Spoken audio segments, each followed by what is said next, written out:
Nifty প্রচুর down হয়ে গেছে, আমরা দেখতে পেয়েছি নিফটি 1.59% ডাউন হয়ে গেছে। নিফটি মিড ক্যাপ 150 যেটা সেটা 4%-এর উপর ডাউন হয়েছে, সাংঘাতিক ডাউন হয়ে গেছে। নিফটি স্মল ক্যাপ 5.18% ডাউন হয়েছে, মানে আনবিলিভেবল।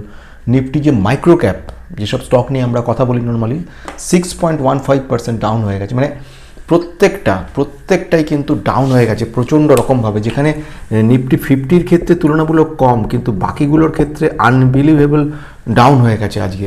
তো এই যে এত ডাউন হয়েছে এবং প্রচুর প্যানিকড হয়ে গেছে, এবং অনেকে আমার কাছে রিকোয়েস্ট করেছে যে এই সিচুয়েশন দাঁড়িয়েছে কেন এত ডাউন হয়ে গেল। অনেকে প্যানিকড রয়েছে, অনেকে টেনশনে রয়েছে, তাহলে কি সেল করে দেবো, যে স্টকগুলো আছে সেগুলো সেল করবো। বিশেষ করে বেশ কিছু ইনফরমেশনগুলো এসেছে সকলের কাছে, সেইগুলোতে আরও প্যানিকড হয়ে গেছে সবাই। সে বলছে যে ইনফরমেশনগুলো কেন হয়েছে, কী কারণে হয়েছে, আজকের এই ভিডিওটার মধ্যে আমরা জেনে নেবো খুব ইন্টারেস্টিং কতগুলো পয়েন্ট। ফার্স্ট পয়েন্ট আমরা জেনে নেবো, সেটা হচ্ছে নিফটি 50 এত ডাউন হওয়ার পিছনে কী কারণ রয়েছে, এক্স্যাক্ট কোন সিচুয়েশন থেকে এটাকে আবার ব্যাক করতে পারি কি না, আমাদের কি করণীয়, বাই করবো, সেল করবো কি এক্সিট করবো, কোনটা করব। আর কতগুলো স্টককে নিয়ে আমি আলোচনা করব যেগুলো কিন্তু এই সিচুয়েশনে কেনা যেতে পারে। সেই কতগুলো স্টককে নিয়ে আমি আলোচনা করব যে স্টকগুলো এই মুহূর্তে কিন্তু কেনা যেতে পারে এবং আমাদেরকে খুব শান্তিতে থাকতে দেবে এই সিচুয়েশনে।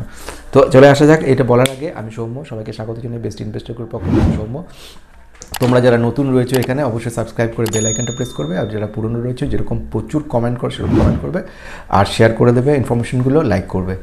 লাইকটা মোটিভেট করে প্রচুর রকমভাবে। চলে আসা যাক ঘটনা, সেটা হচ্ছে রিসেন্টলি যে ডিক্লারেশনটা দিয়েছে, অনেকে এই ঘটনা বলছিল ইলেকট্রাল বন্ডের ব্যাপার স্টেট ব্যাঙ্ক অফ ইন্ডিয়ার, কিন্তু ব্যাপারটাতে সেটা নয়, একেবারেই সেটা নয়। যে ঘটনাটা সেটা সেবির তরফ থেকে একটা বেশ দু একটা দিন ধরে হিন্টস আসছিল। তো রিসেন্টলি সেবির যে চিফ সেই এমন ধরনের কিছু বক্তব্য রেখেছে যে জিনিসটার জন্য কিন্তু টোটাল মার্কেটে সাংঘাতিক প্যানিক সৃষ্টি হয়েছে এবং অনেকে ডাউন করে দিয়েছে। চিফ কথা বলেছে একদম স্ট্রেটভাবে যে মিড ক্যাপ স্মল ক্যাপ ইনভেস্টারদের অ্যালার্ট করে দিয়েছে, এবং সেখানে এক জায়গায় বলেছে সেটা হচ্ছে বাবল ফাটতে চলেছে আগামী দিনে। অর্থাৎ এত বড় কথা, একটা সবচেয়ে বড় কর্ণধার যে টোটাল যে আমাদের স্টক মার্কেটের পুরোটাকে যারা দেখছে তাদের পক্ষ থেকে যখন এরকম একটা কথা আসে তাদের চিফ, তো ন্যাচারালি প্যানিক সৃষ্টি হবে। এবং মিউচুয়াল ফান্ডের এই কথাটাই বলেছে যে ভবিষ্যতে কিন্তু আরও সাংঘাতিকভাবে আরও ডাউন হতে পারে, এবং আইসিআইসিআই প্রুডেন্সিয়াল মিউচুয়াল ফান্ডের যিনি তাদেরকে এদের ওপরেও বেশ কিছু এমবার্গো ফেলে দিয়েছে এবং রেস্ট্রিকশন দিয়ে দিয়েছে কিছু, যে তোমরা এইগুলোতে বিশেষ করে মিড ক্যাপ এবং স্মল ক্যাপে কিন্তু এন্ট্রি করবে না, রেস্ট্রিকশন ব্যারিয়ার তৈরি করে দিয়েছে। ফলে আমরা দেখতে পেয়েছি সেখানে কিন্তু এই ধরনের ঘটনা যেটা সেটা হচ্ছে এই রেস্ট্রিকশন তৈরি হওয়ার ফলে যেসব ছোটো ছোটো কোম্পানিগুলো আছে যেগুলোতে আর এই সমস্ত বড় বড় মিউচুয়াল ফান্ড মানে এএমসি যারা রয়েছে তারা আর ইনভেস্ট করবে না। তো এই সিচুয়েশনে যখন তারা ইনভেস্ট করবে না, ফলে গ্রোথটা কিন্তু বন্ধ হয়ে যাবে, এবং গ্রোথ যখন ছোটো ছোটো কোম্পানিগুলো স্মল কোম্পানি বা মাইক্রো কোম্পানি বা মিড ধরনের কোম্পানিগুলো যখন গ্রোথটা যখন বন্ধ হয়ে যাবে, লামসাম কিনতে না করছে, এবং সেবি পক্ষ থেকে ওদের পক্ষ থেকে একটা কথা বলা হচ্ছে সেই লামসাম তোমরা কিনবে না। অর্থ হচ্ছে আলটিমেটলি একদম স্ট্রেটভাবে ওয়ার্নিং দিয়ে দিচ্ছে এবং স্ট্রেটভাবে বলে দিচ্ছে এই ধরনের কাজ থেকে বিরত থাকা উচিত। তো এটা খুব সাংঘাতিক এফেক্ট পড়ে গেছে, এবং ওরা স্পষ্ট করে বলে দিয়েছে যে মানে যিনি সেবির চিফ তিনি বলে দিয়েছেন যে আগামী দিনে যখন এই ঘটনা ঘটতে হবে, ফলে মারাত্মক ঘটনা আসতে পারে এবং রিটেলারদের সাবধান করছি। ফলে এই সব কমেন্টের ফলে ইমিডিয়েটলি যে 5টা কোম্পানিতে এফেক্ট, 5টা এএমসি ইমিডিয়েট রেস্ট্রিকশন অনুযায়ী কাজ করেছে। এক নম্বর হচ্ছে কোটাক মিউচুয়াল ফান্ড, এরা স্ট্রেট বলে দিয়েছে আমরা আর কোনো স্মল মিডে ইনভেস্ট করছি না। সেকেন্ড রয়েছে state bank of India mutual fund, তারা বলে দিয়েছে আমরা আর ইনভেস্ট করছি না এতে। থার্ড যেটা করেছে সেটা নিপ্পন ইন্ডিয়া, মানে মোটামুটি নিপ্পন ইন্ডিয়া বিশাল অংশ যারা মিউচুয়াল ফান্ডে যুক্ত তারা টোটালি না করে দিয়েছে। নাম্বার 4 হচ্ছে টাটা মিউচুয়াল ফান্ড, এবং ফিফথ যেটা সেটা হচ্ছে আইসিআইসিআই প্রুডেন্সিয়াল মিউচুয়াল ফান্ড। এরা একেবারে স্ট্রিক্টলি বলে দিয়েছে আমরা কিন্তু আর স্মলে ইনভেস্ট করছি না, ফলে গ্রোথটার জায়গায় সাংঘাতিক সিচুয়েশন তৈরি হয়ে যাবে। এখানে সেবি চিফ যেটা বলেছে সেটা হচ্ছে ফোর্থ কথাটা ইউজ করেছে, ফোর্থ ওয়ার্নিং। ফোর্থ কথার অর্থ হচ্ছে যখন মানে ফেনা বলা হয়, একটা থামস আপ বা কোক যখন ঢালা হয় গ্লাসে, তারপরে দেখবেন এখানে একটা ফেনা জমে যায়, এবং যখন আমরা মনে করি এতে পুরো গ্লাস ভর্তি, আসলে কিন্তু তা নয়। ফেনাটা যখন ফাটতে চলে যায় তখন লাস্টে গিয়ে দাঁড়ায় কিন্তু অর্ধেক। তো ওরা সেটাই বক্তব্য রাখছে যে টোটাল মার্কেটটা এখন ফেনা ভরে আছে, যখন এইগুলো যখন ফেনাগুলো ফাটতে থাকবে, বাবলগুলো যখন ফেটে যাবে, আলটিমেটলি কিন্তু অরিজিনাল ভ্যালুয়েশন অনেক কম। তো এই ধরনের মারাত্মক উক্তির ফলেই এই একটা প্যানিক সৃষ্টি, এবং যেখানে মিউচুয়াল ফান্ড অর্থাৎ ডোমেস্টিক ইনস্টিটিউশনাল ইনভেস্টর ডিআইআই যখন কেনা থেকে বিক্রি বন্ধ করে দিচ্ছে, তখন কিন্তু খুবই মারাত্মক অবস্থা সৃষ্টি হচ্ছে। এবং এই বাবল শব্দটা এখানে বলেছে, এই শব্দটা এত বড় একটা বক্তব্য রাখার ফলে মারাত্মক সৃষ্টি হয়েছে সিচুয়েশন। এবং যেটা বক্তব্য সেটা হচ্ছে যে আজকে না হয় বুঝলাম 5টা মিউচুয়াল ফান্ড এই সিচুয়েশন আছে, আগামী দিন যে 10টা মিউচুয়াল ফান্ড এবং পরশু দিন যে 15টা মিউচুয়াল ফান্ড এখান থেকে বিরত হবে না, সেই ঘটনাটা কিন্তু বলা যাচ্ছে না। অর্থাৎ আগামী দিন কিন্তু স্মল এবং মিডের ক্ষেত্রে মারাত্মক সিচুয়েশন আসতে চলেছে। এবং সেই প্যানিকটা সেই কারণের জন্য কিন্তু ম্যাক্সিমাম রিটেলার যারা রয়েছে তারা প্যানিক করে সেল করে দিচ্ছে। একদিক থেকে এই একটা প্যানিক ইনভেস্টমেন্ট তৈরি হয়েছে এবং প্রচুর পরিমাণে হিউজ যখন সেলিং শুরু হয়ে যাচ্ছে, তো এর ফলে কিন্তু আলটিমেটলি মার্কেটটা পড়তে শুরু করে দেয়। এবং সবচেয়ে বেশি মারাত্মক সিচুয়েশন হচ্ছে যে কারণের জন্য, সেটা হচ্ছে তাকিয়ে দেখবে ম্যাক্সিমামটা কিন্তু দেখো মাইক্রো এবং স্মলে ম্যাক্সিমাম, তার সঙ্গে মিডেও কিছুটা, মানে এই তিনটে ব্যাপারই কিন্তু ম্যাক্সিমাম জায়গা নিয়ে বসে আছে। আর এইটা শুধু ওর এফেক্টে কিছুটা জায়গা নিয়েছে, কিন্তু আসল এফেক্ট ওটা নয়। তো ফলে এই সিচুয়েশনটা তৈরি হচ্ছে। কিন্তু এখন আমাদের এই সিচুয়েশন দাঁড়িয়ে কী করা উচিত, সেটা সবথেকে বড় গুরুত্বপূর্ণ পয়েন্ট, সেটা আমি একটুখানি বলে দেবো।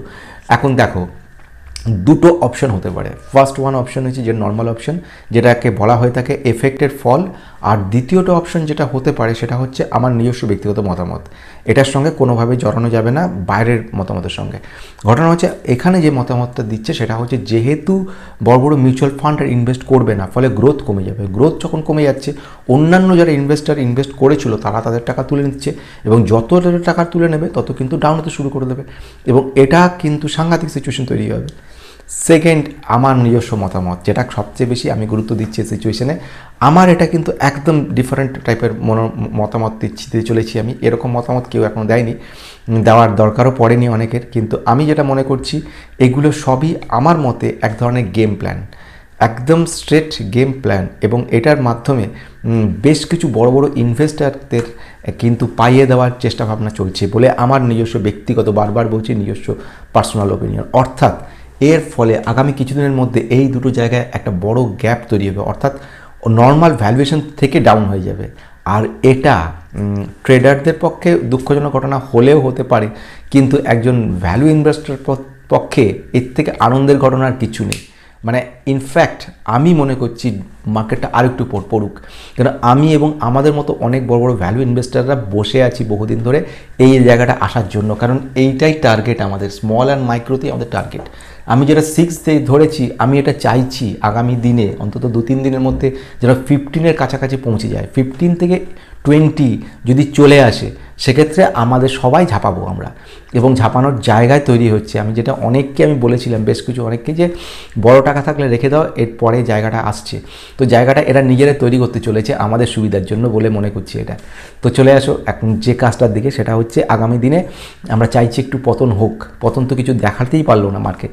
তো এনিহাও বেশ কিছু টার্গেট রাখা আছে মার্কেটে, সেই টার্গেটগুলো রেখে দিয়ে টার্গেট রাডারে রেখে দিয়েছি আমি। আমার নিজস্ব মতামত আর কী কী কিনছি সেটাও একটুখানি বলবো। প্রথম ঘটনা সেটা হচ্ছে যে এই মুহূর্তে বিজনেসটা আমার কাছে খুব ফ্যাক্টর। আমি প্রথম দিনেও এই কথাটা বলেছি, আজকে বলছি, শেষ যেদিন আমি ভিডিও বানাবো সেদিনও আমি বলবো, বিজনেসটা আসল কথা। বিজনেস যদি ঠিক থাকে, কে কোন সেবি বললো কি কোন সেখানকার চিপ বললো না বললো, কোথাও কোনো মূল্যই নেই। কারণ হচ্ছে আসল ঘটনাটা হচ্ছে বিজনেস। যদি তোমার মধ্যে সেই গার্ডসটা থাকে যে আমি কিছু করে দেখাবো, বিজনেসটা যদি সেই ক্যাপাবিলিটি থাকে, তোমার আর কাউকে লাগবে না, কিচ্ছু দরকার নেই, তুমি নিশ্চিন্ত নির্ভাবনে সেখানে ইনভেস্ট করে যাবে, এবং সেটা করতেই হবে তোমাকে। যে জায়গাটায় বলছি, চলে আসো স্টকগুলোর ক্ষেত্রে। আমি বেশ কিছু স্টককে নিয়ে আজকে বলে যাচ্ছি, শুধু রাডারে রাখো, টাকা থাকলে কিনবে, না থাকলে শুধু রাডারে রেখে দাও, একটা দুটো করে পারলে কিনে রাখো, ভবিষ্যতে এগুলো সুবিধা দেবে। আমার ফার্স্ট যে কোম্পানিটার কথা মনে হচ্ছে দ্যাট ইজ হ্যাপিয়েস্ট মাইন্ড। বহুবার অনেকে আমাকে এটা নিয়ে বলেছে, অনেক কমেন্ট দিয়েছে যে আপনি কী সব ভুলভাল স্টকের কথা বলছেন, কিন্তু ঘটনা হচ্ছে আমি এটা বলে রাখলাম, হ্যাপিয়েস্ট মাইন্ড একটা দুর্দান্ত জায়গায় চলে এসছে। হ্যাপিয়েস্ট মাইন্ড এখন 52 উইক লোয়ের কাছে চলেছে, অর্থাৎ এক্সিলেন্ট সাপোর্ট জায়গায় চলে এসছে, এক্সিলেন্ট। এই সিচুয়েশনটা হচ্ছে দ্য বেস্ট প্লেস। এখন এই সিচুয়েশনে যে স্টকগুলো আমি বলে যাচ্ছি, এইটা ছাড়াও প্রত্যেকটা স্টকে কিন্তু বিজনেস ভালো, এবং এই মুহূর্তে কেনার মতো সিচুয়েশন রয়েছে, এবং ভবিষ্যতে ব্যবসা বন্ধ হবে না। সেই জন্য আইটি স্টকের ক্ষেত্রে বলার ক্লাউড কম্পিউটিংয়ের স্পেশালাইজড হ্যাপিয়েস্ট মাইন্ড, এবং দুর্দান্ত কাজ করে যাচ্ছে, ভবিষ্যতে ভালো করবে। নেক্সট যে কোম্পানিটার কথা বলে যাবো আমি, সেটা হচ্ছে আরকন ইন্টারন্যাশনাল, আমাকে কয়েকজন বলছিল তো রেলওয়ে স্টকের ক্ষেত্রে। তো আমি বলবো যে সেই দিন ফিরে আসছে। মাঝখানে যে বাবল বলে যে বস্তুটা বলে ওরা বলেছিল, সেবি বলেছে যেটা, তো আমিও চাইছি বাবলটা হটে যাওয়ার মতো অবস্থা। আরকনে কিন্তু জায়গায় চলে এসছে এই মুহূর্তে, একটা ভালো জায়গা। আরকন ইন্টারন্যাশনাল পি চলে এসছে 18-তে, অর্থাৎ এটা আমাদের কাছে একটা ভালো লুক্রেটিভ। বিগত 5 দিন ধরে প্রায় 17% মতো ডাউন হয়ে গেছে এবং মোটামুটি 20% 5 দিনের 6 দিনের নেক্সট কিছুদিনের মধ্যে এখন 20% মতো, মানে 3% মোটামুটি ডাউন হলেই তুমি এটাতে নিতে পারো, রিস্ক নিতে পারো। নেক্সট চলে আসে যাক, কেন আমি বলছি এইসব হচ্ছে গভর্নমেন্টের কোম্পানি। থার্ড যে কোম্পানি যাবো সেটা হচ্ছে মাজাগাও ডক। মাজাগাও ডংকে তুমি দেখেছো আজকে কতটা ডাউন হয়েছে এবং বেশ উৎসাহজনক সিচুয়েশন তৈরি হয়েছে আমার পক্ষে। এই মাজাগাও ডকটা নিয়ে কিন্তু এখনও ওভারভ্যালুড আছে। তো আমি চাইছি এই সিচুয়েশনে পিটা রয়েছে 23, তো আমি বলছি 20 বা 20-র কাছাকাছি যে পি চলে আসবে আমাদের এন্ট্রি নেওয়ার একটা ভালো জায়গা তৈরি হবে। তো আমি সেই জন্যই আনন্দিত। একজন আমাকে কমেন্ট করেছে যে আপনি তো খুব জ্ঞান দিচ্ছিলেন, বড় কথা বলছিলেন, এটসেট্রা এটসেট্রা। তো আমি তার উত্তরে তাকে বলার জায়গা আছে কিনা জানি, সে শুনছে কিনা। তো আমি তার উত্তরে বলতে চাইছি আমি এই জিনিসটাই এক্সপেক্ট করছিলাম অনেক দিন ধরে। তো এখনও আমি আরও একটু ওয়েট করব, করে আমি দেখতে চাইছি, করে আমি এখানেই ইনভেস্ট করব এবং আমরা করব। তো চলো আসা যাক নেক্সট জায়গা, that is Angel one.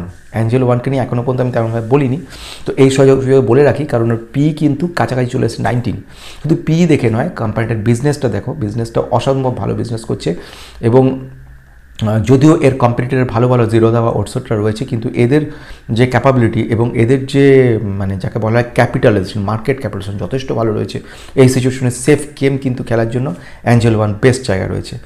Next যে স্টকটা চলে আসবে দ্যাট ইজ আইআরইডিএ। আইআরইডিএ নিয়ে অনেকেই বলবে কী বলছেন এখন এই সিচুয়েশন, আইআরইডিএ কত পতন ঘটবে, কী এটসেট্রা এটসেট্রা। আমি এখনও পজিটিভ, সেদিনও পজিটিভ ছিলাম যখন আমি আইআরডিএকে নিয়ে এবং আইআরএফসিকে নিয়ে কথা বলেছিলাম, তোমরা ভিডিওটা দেখে নিতে পারো। আজকেও আমি সে কথা বলছি, আইআরডিকে নিয়ে এর কোনো সাবস্টিটিউট নেই।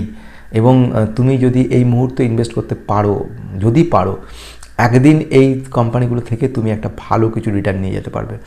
আমি সেদিন বলেছি অনেকে ঢুকেছে, আবার যেহেতু কি হয় এরা নিজেদের বিশ্বাসে ঢোকে না, কেউ বলে তা সেই শুনে ঢোকে, আর বেরিয়ে যায় যখন তখন নিজের বিশ্বাসে বেরিয়ে। আইআরডিএ যেটা বক্তব্য সেটা তো আমি যেটা বলতে পারি, আইআরডিএকে এখন বা একটু পরে মানে মোটামুটি 100-তে রেঞ্জে, 105 থেকে 100-র মধ্যে রেঞ্জে যখন চলে আসবে, বেস্ট টাইম টু বাই।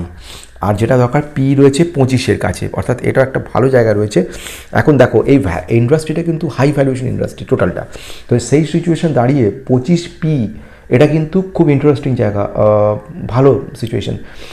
এবং এর বিজনেসটা তোমার সব অনেকবার বলে দিয়েছি, সেটা হচ্ছে রিনিউয়েবল সেক্টরে প্রাইভেট এবং গভর্নমেন্ট দু জায়গাতে কিন্তু লোনের দরকার পড়ে, বড় বড়দের খরচা, তো সেখানে কিন্তু আইআরডিএ প্রয়োজনীয়তা পড়ে। লার্জ ক্যাপ কোম্পানি হয়েও কোম্পানিটা অনেকটা ডাউনে রয়েছে এবং আমাদেরকে কিন্তু একটা ভালো সুযোগ করে দিচ্ছে। ভবিষ্যতে এই কোম্পানিটা আরও বড় হবে, তখন আমাদের রিটার্নটাও খুব সুন্দর পাবো। চলে আসছি নেক্সট স্টকটার দিকে, দ্যাট ইজ, এটা কিন্তু আবার আমি ফিরছি পুরনো যে স্টক ডিপি ওয়াটস। আমি এর কথা অনেকবার বলেছিলাম, কেইআই পলিক্যাবের পরিবর্তে আমরা কিন্তু ডিপি ওয়াটসকে নিতে পারি। প্রচুর ডাউন রয়েছে এবং এর ডাউনের মাত্রা আনবিলিভেবল, ডাউন হয়ে গেছে, কনস্ট্যান্ট ডাউন হয়ে চলেছে।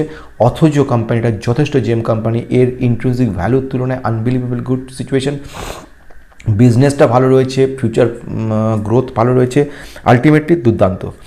নেক্সট যে স্টকটার কথা বলে দেবো সেটাও ভালো স্টক, এক্সাইড ইন্ডাস্ট্রিজ। এক্সাইড কিন্তু তুমি দেখবে খুব সুন্দর জায়গায় চলে আসছে আস্তে আস্তে, ডিভিডেন্ড তো দেয়ই ভালো, গ্রোথও ভালো রয়েছে, ব্যাটারি সেক্টরের অসম্ভব ভালো কোম্পানি। এবং আরেকটা ভালো রয়েছে সেটা হচ্ছে ভ্যালুয়েশনটা, প্রাইসটা আস্তে আস্তে কমতে কমতে আরও লুক্রেটিভ জায়গায় চলে এসছে। মানে এই সবগুলো হচ্ছে জেম এবং আমি অন্তত এইসব জায়গায় মানে পারলে যতটুকু সম্ভব, অল্প পুঁজি যতটুকু সম্ভব সেই অনুযায়ী কিনবই। নেক্সট আমি চলে আসবো হিন্দুস্তান অ্যারোনটিক লিমিটেড। আজকে দারুণভাবে পড়েছে এবং এই পড়াটা আমাদের কাছে একটা দারুণ সুন্দর জায়গা এবং এটা কিন্তু নেওয়ার মতো জায়গায় চলে এসছে। এবং ঘটনা সেটা হচ্ছে যে এইসব কোম্পানিগুলো হচ্ছে দারুণ কোম্পানি, এদের যে কাজকর্ম হেলিকপ্টার এবং সঙ্গে সঙ্গে এয়ারক্রাফট মেনটেন্যান্সে কাজ করে, ম্যানুফ্যাকচারিং কাজ করে, বিদেশে প্রচুর অর্ডার পেয়েছে, এক ধরনের মনোপলিস্টিক বিজনেস করে। যতগুলো ডিফেন্স কোম্পানি থাক না কেন, আলটিমেটলি এইসব কোম্পানিগুলো খুব ভালো কাজ করছে। সেম ওয়ে ডেটা প্যাটার্নকেও আমি বলতে পারি, ডেটা প্যাটার্ন আজকে দারুণ ডাউন হয়েছে, কিন্তু এইচএএলকে নিচ্ছি কারণ লার্জ ক্যাপ হিসেবে টার্গেট করছি। নেক্সট আমি চলে আসছি দীপক নাইট্রাইট। দীপক নাইট্রাইটকেও কিন্তু আমি এখানে মনে করছি দারুণ জায়গায় চলে এসছে, আজকেও বেশ কিছু ডাউন হচ্ছে, এমনিতেই কেমিক্যাল সেক্টর ডাউন ছিল, দীপক ডাউন হয়ে হয়ে আসছিল, তার মধ্যে আজকে সিচুয়েশন দাঁড়িয়ে কিন্তু ডাউন হয়েছে। এইবারে আসি লাস্ট ফেজ, আমি কি করলাম। আমি আজকেও কিন্তু সুযোগটা গ্রহণ করেছি অল্প বিস্তর বন্ধুরা, এবং আমি আমার কথা নিয়ে বলছি, আমি যেগুলোতে এন্ট্রি করেছি, প্রথমত এন্ট্রি করেছি এটা IREDA-তে, কিছু করার নেই, আনবিলিভেবলস জায়গা পেয়েছি এবং নেবই, এবং আজ বলে না, আবার যদি কালেকশান আরও কিছু হয় 10-15% যদি এক্সট্রা হয়ে যায় আবারও নেব, অল্প বিস্তর যতটা পারি, কেন এটা নেবই আমি, কিছু করার নেই। ডিপি ওয়ার্সে আমি এন্ট্রি করে নিয়েছি কিছুটা, ডিপি ওয়ার্সটা আমার কাছে বেশ লুক্রেটিভ। আমি একবারও বলছি না বাই সেল তোমাদের কথা, আমি আমার কথা নিয়ে বলছি। আমি যেটা নিয়েছি হিন্দুস্তান অ্যারোনটিক লিমিটেডে ঢুকেছি, এবং লাস্ট যেটা ঢুকেছি সেটা হচ্ছে দীপক নাইট্রাইটে। এই কটাতে আমি টার্গেট করে রেখেছিলাম যে পড়ুক, আর পড়ার জায়গাটা শুনে আমি একটু আনন্দ পাচ্ছিলাম, যে তো এক্সপেক্ট করছি আগামীকাল আরেকটু পড়বে, এবং মোটামুটি আরেকটা লেভেল, মোটামুটি 10-15% যদি পড়ে যায়, তো আমার কাছে এর থেকে আনন্দের কিছু হবে না। তো আমি এক্সপেক্ট করছি আমার সহযোগী যারা রয়েছে, যারা এইখানে চ্যানেলে রয়েছে, যারা রিয়েল ভ্যালু ইনভেস্টর, তাদের কাছে এটা একটা ভালো সুযোগ। স্মল, মিড, লার্জ সব ঠিক, কিন্তু গ্রোথ পেতে গেলে আমাদেরকে কিন্তু একটাই সুযোগ নিতে হবে, দ্যাট ইজ মিড এবং স্মল ক্যাপকে যে টার্গেট করতে হবে, না হলে কিন্তু গ্রোথ আমাদের আসবে না। তো আজকের মতো এখানে এই ভিডিওটা, শর্ট ভিডিও শেষ করলাম। তোমরা যারা নতুন রয়েছে সাবস্ক্রাইব করে বেল আইকন প্রেস করবে ইনফরমেশনগুলো পাওয়ার জন্য। অলমোস্ট প্রতিদিন ইনফরমেশন দিয়ে দিই। আর একটা স্টককে নিয়ে আমি ট্রেডারে রয়েছি, এমটারকে নিয়ে একজন এক কথা বলছে, কেউ বলছে প্রোমোটার কেন স্টেক সেল করে দিচ্ছে। তো এখানে আমি একটুখানি জাস্ট বলে দিই, তখন আমি বলেছিলাম প্রোমোটাররা বেসিক্যালি প্রচুর এদের কাজকর্ম, যে প্রজেক্টগুলো নিয়ে কাজ করে, প্রজেক্টের পরে এদের প্রয়োজন পড়ে, এবং এই যে ধরনের প্রোমোটাররা সেল করে দিচ্ছে, মানে এটা একটা টেম্পোরারি সেলিং ব্যাপার, এর সঙ্গে এরা পালিয়ে যাচ্ছে ব্যাপারটার সঙ্গে যুক্ত নয়, এরা সেল করবে আবারও বাই করবে, এটা এদের কাজ। এবারে দ্বিতীয় ঘটনা সেটা কি, দ্বিতীয় ঘটনাটা হচ্ছে প্লেজিং করছে, প্লেজ করে এদের প্রচুর টাকা দরকার পড়ে প্রজেক্টের জন্য, সেখানে এদের কিছু কাজে লাগে। চলো আজকের মতো শেষ, কালকে আবার দেখা হবে।